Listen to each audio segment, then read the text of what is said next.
At first, it was a joke. The German soldiers on the Eastern Front laughed when they heard that the Soviets were sending women into battle, not as nurses, not as clerks, but as snipers. It sounded absurd, a sign of how desperate the Red Army had become. Around campfires and in trenches, they mocked the idea, joking that Soviet women were coming to fight with kitchen knives or that they would surrender once the first shell burst nearby. Even German propaganda encouraged the laughter, calling the female units a circus of the unfit. But that laughter would not last long. Within months, those same soldiers would lower their voices at night, afraid of every shadow on the horizon, afraid to light a cigarette, afraid of the quiet, because that was when she would come. The Eastern Front was unlike any battlefield Europe had ever seen. It stretched from the Black Sea to the Arctic Circle, swallowing millions of men in its frozen soil. For the Soviet Union, survival itself was at stake. Every city, every field, every river became a front line. And when the Red Army began to run out of men, the call went out to women, not as an act of equality, but as an act of necessity. By 1941, after the devastation of Operation Barbarossa, Soviet recruitment centers began to fill with volunteers, factory workers, students, teachers, nurses, women who had lost fathers, brothers, husbands, and wanted revenge. Some were barely 20. They came in simple dresses and headscarves, carrying photographs of loved ones killed by the Germans. They did not want to heal, they wanted to fight. The German High Command dismissed it as theater. General Halder wrote in his diary that Soviet female combatants were a ridiculous display of Bolshevik madness. But behind the Soviet lines, something serious was taking shape. The Red Army established the Central Women's Sniper Training School in Moscow, under the personal approval of Stalin himself. There, instructors who had survived Stalingrad taught hundreds of women to become invisible killers. They learned to crawl through snow without sound, to judge wind by a blade of grass, to shoot between heartbeats. For the Germans, who saw war as a masculine ritual, the idea of being hunted by women was unthinkable, and humiliating. Soldiers wrote home scoffing at the reports. "We have heard the Russians send girls with rifles," one corporal noted in a letter from Smolensk. "If this is true, they are insane."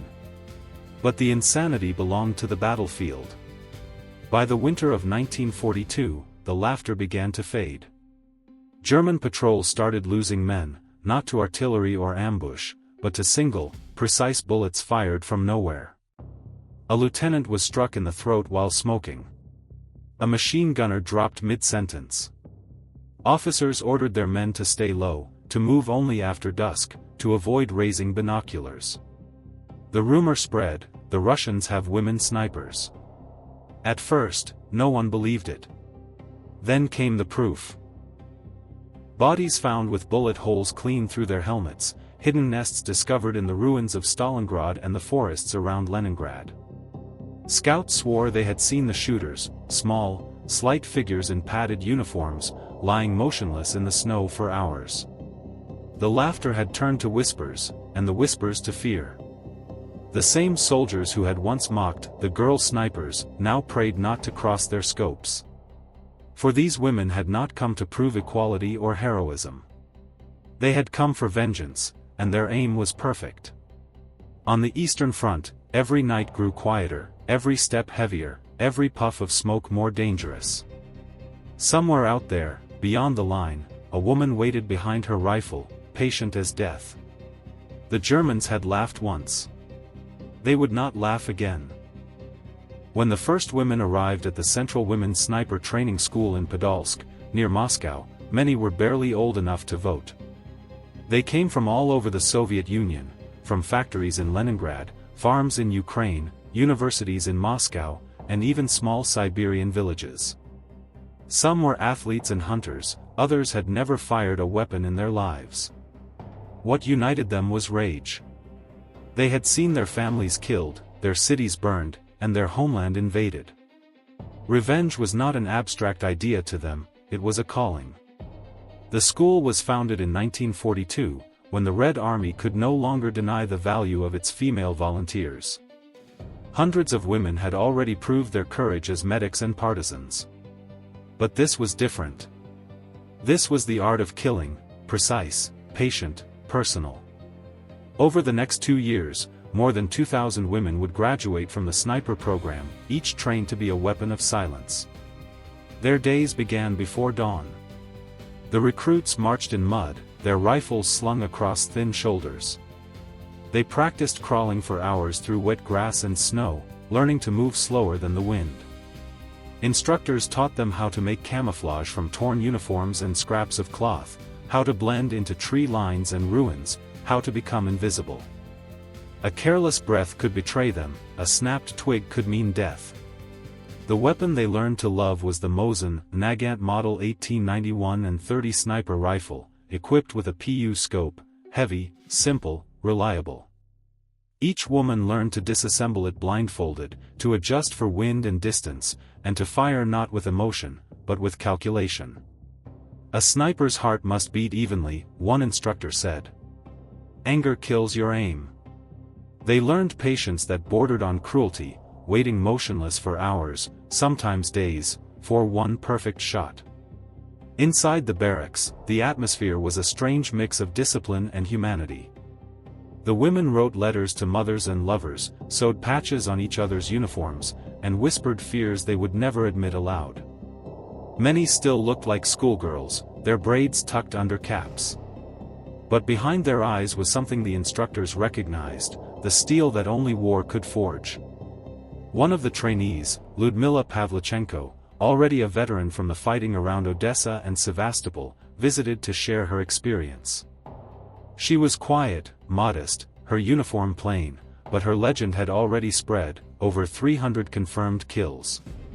The recruits listened in reverent silence as she described how to outwit a German sniper, how to move after firing, how to keep your hand steady even when your target wore an officer's cap. Don't think of them as men, she told them. Think of them as targets. Because if you don't shoot, they will. The German command still refused to take it seriously. Radio intercepts and reports of female marksmen were dismissed as Soviet propaganda. The Wehrmacht believed that the Eastern Front was no place for women.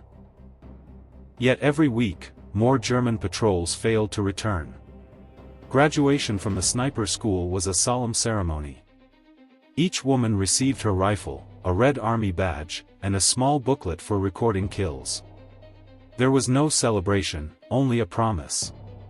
We will make them pay, one wrote in her diary before boarding the train to the front. The first assignments were brutal. The new snipers were sent to the collapsing fronts, to Stalingrad, to Leningrad, to the Crimean Peninsula, places where the ground itself seemed to bleed. They learned quickly or died quickly.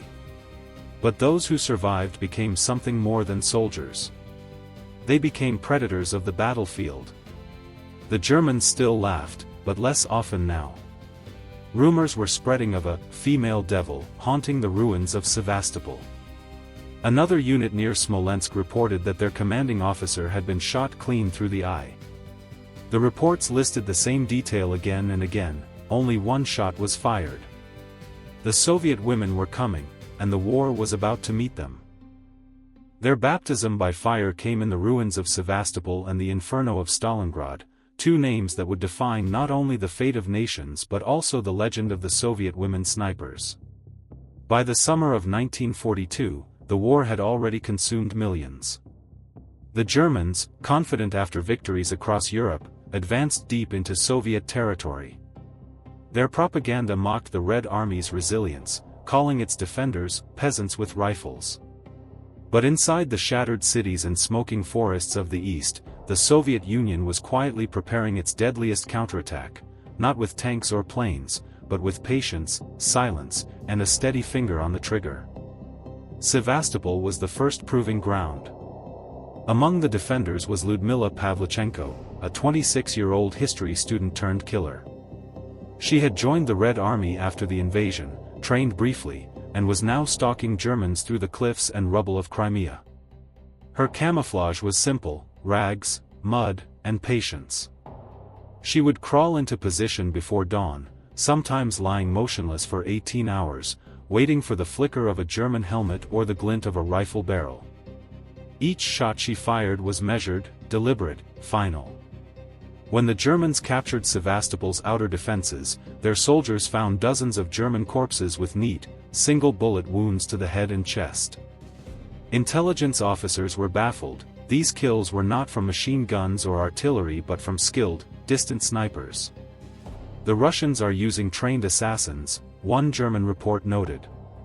What they didn't realize was that most of those assassins were women. While Pavlichenko's legend grew, hundreds of others were proving themselves at Stalingrad, a city reduced to dust, where snipers ruled the ruins. Buildings became fortresses, and every street turned into a deadly corridor. The women worked in pairs, one shooter, one observer. They whispered distances, wind speeds, and shot corrections as the city groaned under bombardment. The Germans called it the City of Ghosts, because they could never see where the shots came from. One sniper, Nina Petrova, was 48 years old, a former schoolteacher. Her calm precision unnerved even her fellow soldiers. She taught younger snipers how to blend into the rubble, to use corpses and craters as cover, to become part of the ruins themselves. She told them, "Don't fight the city, become it." By the time Stalingrad was liberated, Petrova had killed over 120 Germans. The Germans began to change their tactics. They sent counter-snipers, trained marksmen whose sole mission was to hunt the Soviet women. But this, too, became a game of death. In Stalingrad's ruins, duels between snipers could last for days. Sometimes, the hunters became the hunted. Soviet snipers, using broken glass and mirrors, would trick their opponents into revealing their positions, waiting for one careless movement. "We learned to think like the Germans," one woman recalled, "but to wait longer than they could bear." Letters from German soldiers began to show the shift. "We no longer sleep well," one officer wrote home. "They are out there, unseen. If you raise your head, you die. If you smoke, you die. If you rest, you die." What began as mockery was turning into fear. The Wehrmacht, so proud of its discipline and efficiency, now faced an enemy that fought with stillness and shadows. These women didn't charge or shout. They didn't wave flags or make speeches. They simply waited, calm, cold, and silent, until the moment came.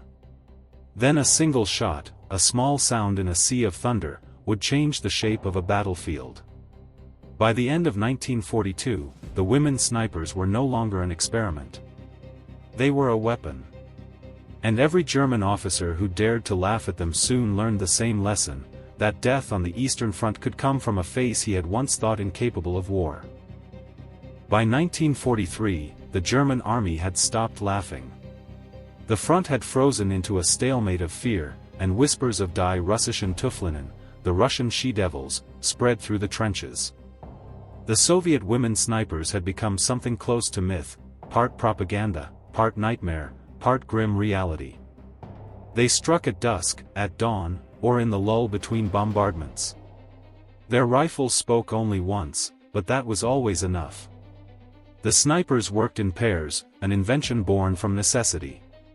One was the shooter, the other the spotter, a role that demanded just as much skill and composure.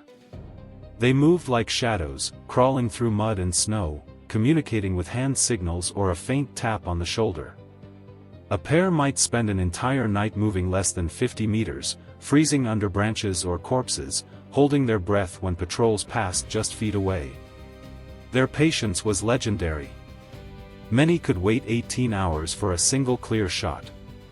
They measured wind by watching smoke or dust, adjusted for the curve of a hill or the heat of a summer day, and knew exactly how far their bullets would drop at 1,000 meters.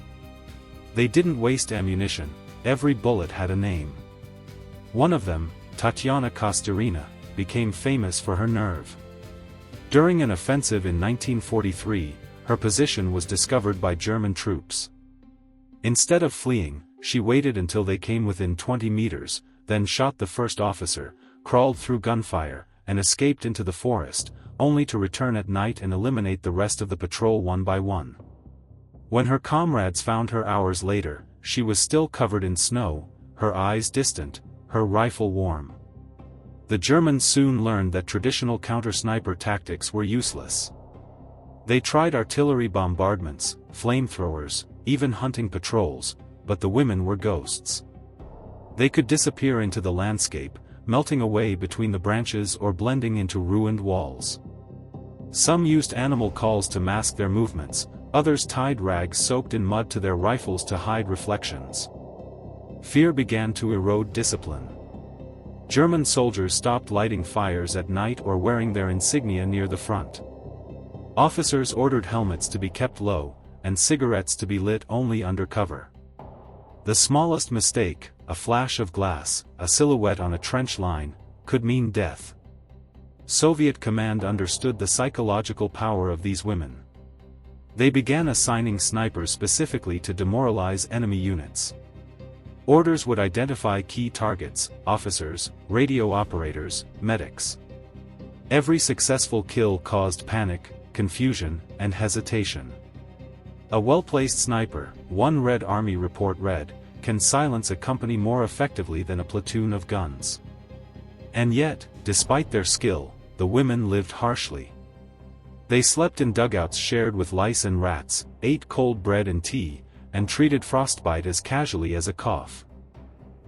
They carried not only rifles but shovels, using them to carve shallow pits to shoot from. Some carried tiny mirrors to watch for movement behind them. They often moved through the dead at night, using fallen comrades for cover.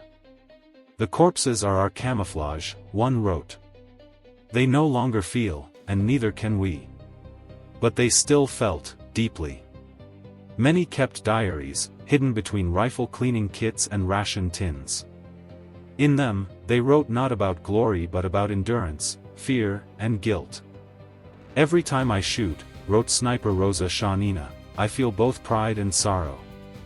I know a man's mother will weep because of me. But if I don't, another mother, mine, will." The Germans called them invisible, their comrades called them sisters. To the Soviet High Command, they were a secret weapon of morale, living proof that the Red Army would never run out of courage, even if it ran out of men. By the end of 1943, every German division on the Eastern Front had its own stories of the women who came at night, silent and merciless. The soldiers no longer joked. They ducked their heads, kept their voices low, and waited for dawn, praying that somewhere out there, a woman's finger wasn't already resting on a trigger with their name on it. Among the thousands of women who passed through the Soviet sniper schools, one name rose above all others, Lyudmila Pavlichenko. To the Germans, she was a ghost story with a rifle. To her comrades, she was simply Luda, calm, precise, and unshakable. History would remember her as Lady Death. When the war began, Pavlichenko was a 24-year-old history student at Kyiv University. She loved books, athletics, and competition shooting. When the German invasion reached Ukraine, she joined the Red Army without hesitation. At first, the recruiters tried to send her to the Nurse Corps. She refused. "I want to kill Nazis," she told them. "Not bandage them." They gave her a Mosin Nagant rifle, a scope, and a test, hit 2 enemy targets across a ravine. She did it in seconds. Within weeks, she was on the front lines at Odessa, hunting German officers from the rubble. She learned quickly how to choose her spot, how to steady her breathing, how to vanish after firing. Her first confirmed kill was a sentry who had been joking with another soldier. One moment he was laughing, the next, he was gone. Pavlichenko never forgot that sound, the silence after the shot. By the time her unit reached Sevastopol, her legend had already begun to grow. She and her spotter would spend days hidden on cliffs and ridges overlooking German positions, eliminating artillery observers and commanders. The Germans started broadcasting her name through loudspeakers, Lyudmila Pavlichenko. "Come over to our side. We will give you chocolate and a good job." The offers became threats. "We will tear you to pieces, little girl." She answered with a single rifle shot, straight into the speaker. Her reputation became a weapon of its own. German soldiers feared her like a curse, Soviet troops idolized her. Even under constant bombardment, she showed no fear. She was wounded 4 times and refused evacuation until shrapnel struck her face. By then, she had 309 confirmed kills, including 36 enemy snipers. In 1942, the Soviet command pulled her from the front. She was too valuable to lose. Instead, she was sent on a diplomatic mission to the West, the first Soviet soldier received by American President Franklin D. Roosevelt. When she appeared in her simple field uniform, reporters were astonished. She was young, polite, soft-spoken, not the monster German propaganda had described. Speaking in Washington, she scolded the men who doubted women's strength. "Gentlemen, I am 25 years old, and I have killed 309 fascists. Don't you think you've been hiding behind my back too long?" The audience fell silent, then erupted in applause. While Pavlichenko became the face of the Soviet sniper program, hundreds of her sisters carried on her work back on the front. Some survived, many did not. But her presence gave them something the Red Army desperately needed, proof that victory could be achieved with precision and patience, not just blood and sacrifice. The Germans, too, felt her absence. For months after she left Sevastopol, soldiers claimed to have seen her shadow, to have heard a single distant shot and whispered, "Lady Death." In truth, it was another sniper, one of her students, trained in the same cold silence. By the end of the war, Pavlichenko had become a symbol of defiance. To her enemies, she was terror; to her allies, she was honor in its purest form, a scholar turned soldier who proved that intellect and steadiness could be deadlier than any weapon. But she paid a price. After the war, she never fired a rifle again. "It's enough," she said quietly. "I remember every face." Yet her name would live on, not as propaganda, but as the woman who taught the world that courage has no gender, and that vengeance, when born of loss, can become legend. By 1944, the front lines had shifted west, and with them came a new generation of Soviet women snipers, younger, hungrier, and hardened by years of war. Among them was Rosa Shawnina, a 20-year-old from a remote village in Arkhangelsk. With her freckled face, shy smile, and schoolgirl handwriting, she hardly looked like a killer. But in her rifle scope, she became something else entirely, a quiet storm, precise and fearless. Rosa had grown up poor, one of many children in a lumberjack's family. When her brother was killed in 1941, she made up her mind to avenge him. She volunteered for the front but was turned away. Only after completing sniper training with distinction was she allowed to join the 184th Rifle Division. There, her legend began. In her diary, later recovered from the battlefield, she wrote not like a soldier, but like a poet. Each day, she penned, "I feel the border between life and death become thinner. Yet when I look through the scope, all fear disappears. There is only distance, breath, and the target." She recorded her first kill in trembling handwriting. By the end of her first month, she had 18. Her comrades adored her. She refused to hide behind ranks or glory, often carrying wounded men under fire. Commanders scolded her recklessness; she smiled and went out again. She preferred open ground to urban combat, favoring the forests of Belarus and East Prussia, where she moved like part of the landscape. Her ability to disappear was uncanny. German prisoners later said their men dreaded entering wooded terrain, convinced invisible girls with rifles were watching. Rosa's reputation spread quickly. She was assigned to sniper pairs, mentoring new recruits, other young women who had never held a gun before. She taught them the essentials: never fire twice from the same spot, never show mercy to an officer, and never forget why you are there. She did not romanticize the job. "War is no place for a woman," she wrote. "But if it comes to your home, you must fight."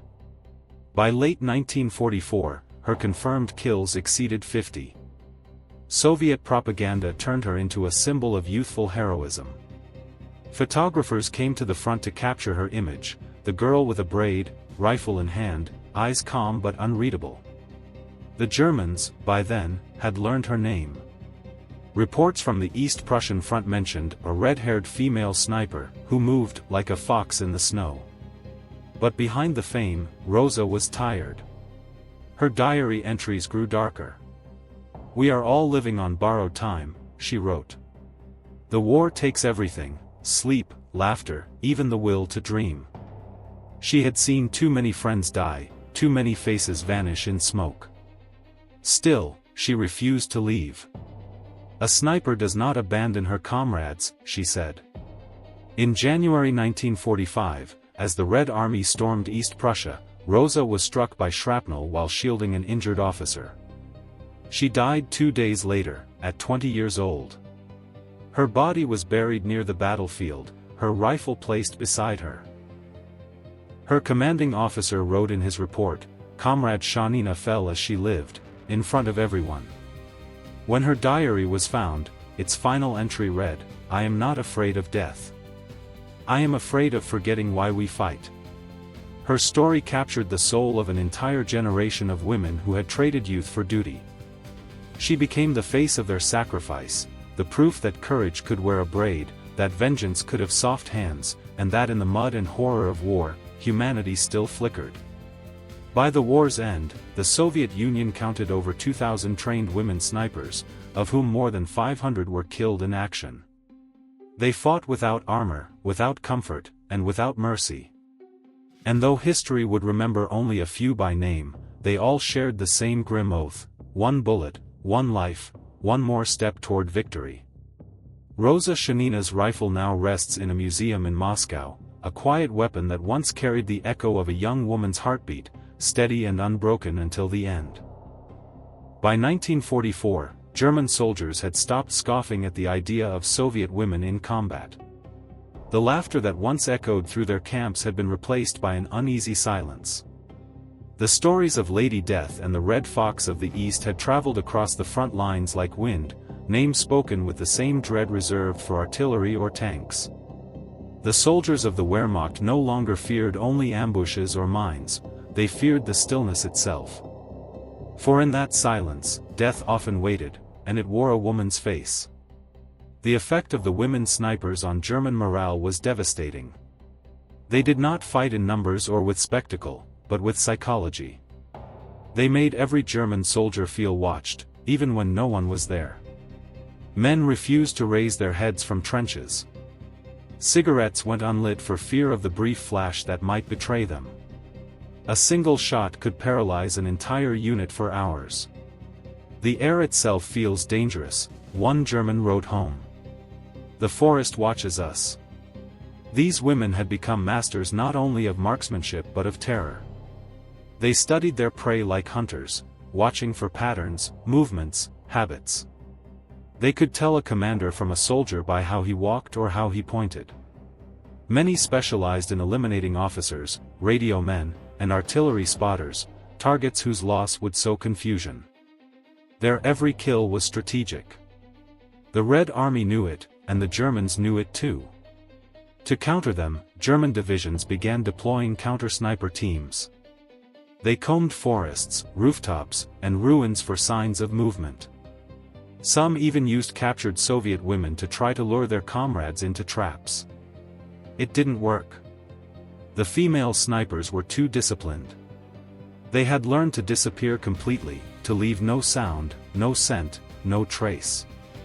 Their camouflage was an art form: bits of bark, scraps of uniforms, snow rubbed into their faces until they became part of the landscape. "They were ghosts," said one captured German officer. "We shot at shadows. They shot back at certainty." At night, the fear deepened.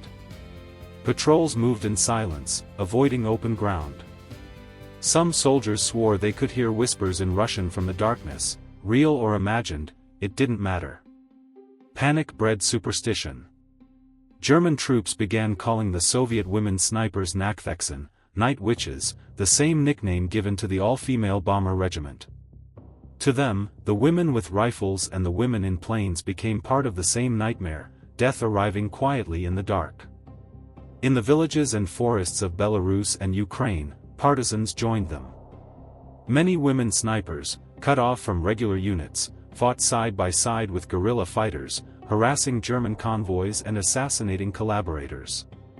These women lived like shadows, sleeping in barns, feeding on whatever they could steal, using their last bullets carefully.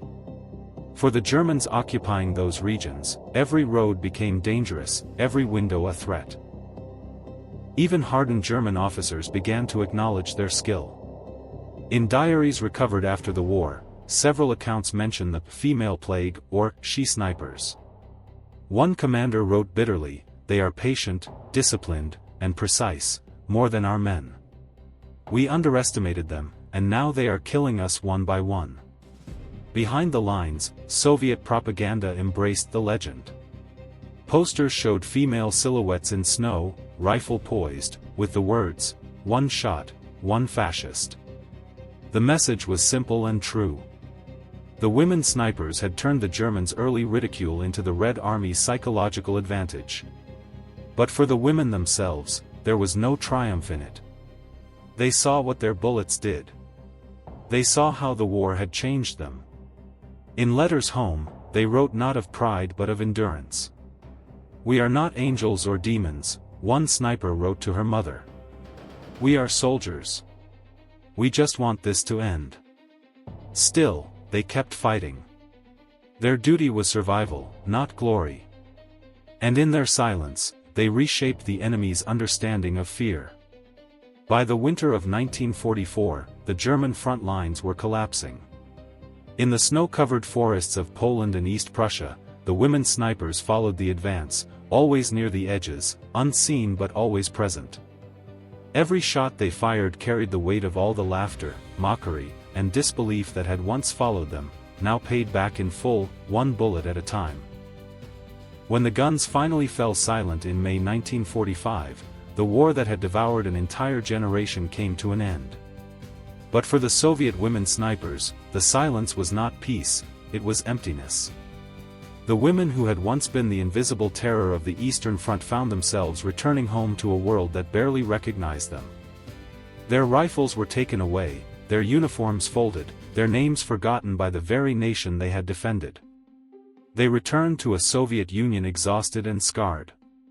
The parades were for the tank commanders and generals.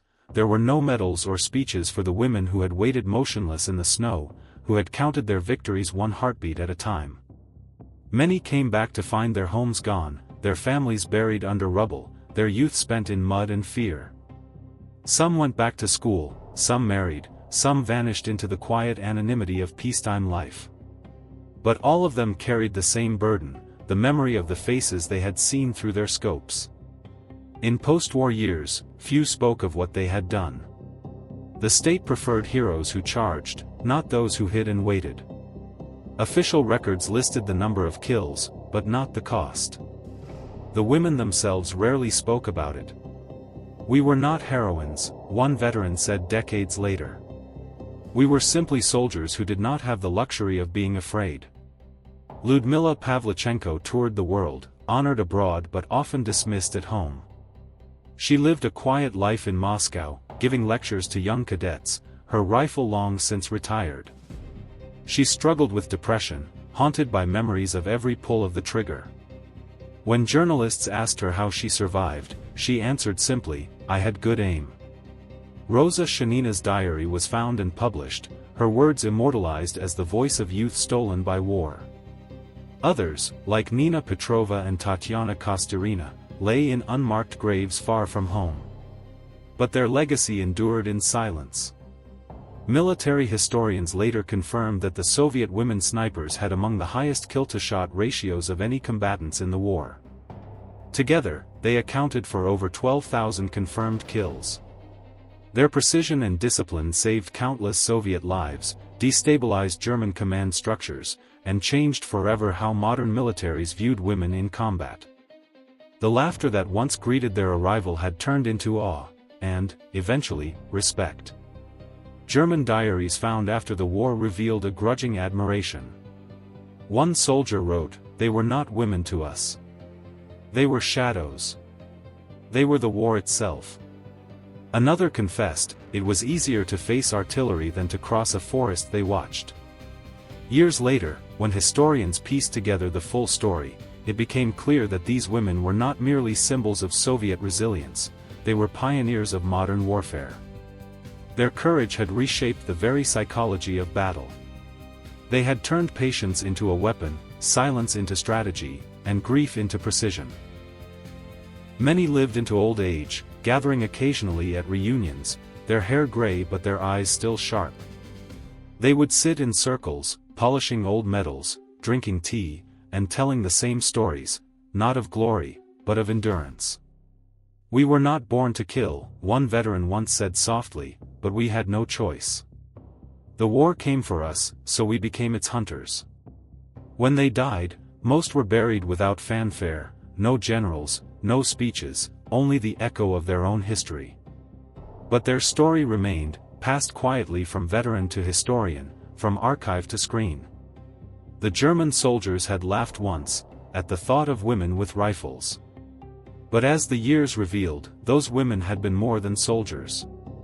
They had been a force, invisible, precise, and unrelenting. They did not fight for fame. They fought for survival, for vengeance, and for the right to be remembered not as legends, but as what they truly were, soldiers who proved that courage knows no gender, and that even in the darkest winters of history, the most patient hunters are sometimes the ones the world never expected.